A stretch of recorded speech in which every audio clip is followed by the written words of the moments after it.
sampai Beaufort. Ingat mualawat dan rakam tugu peringatan Starsewich.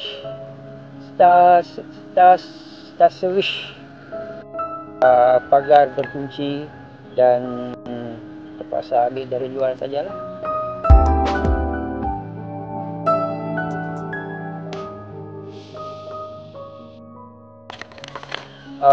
Rumah ini sekarang ni ialah rumah apa? Rumah pemulihan dalam komuniti daerah Beaufort untuk kegiatan kebajikan, tempat pemeliharaan orang upaya OPU, dan dikatakan ini adalah bekas balai polis lama, iaitu tempat lahir. Saya dilahirkan di sini 60 tahun lepas.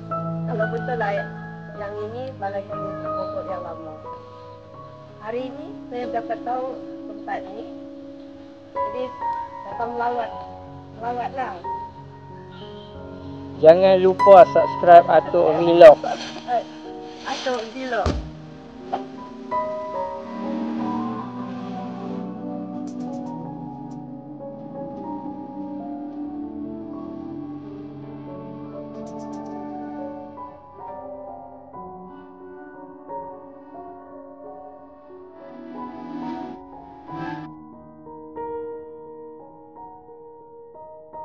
Kalau kita tengok ada tempat yang dibina agak tinggi, ini adalah kerana Beaufort ini sering dilanda banjir.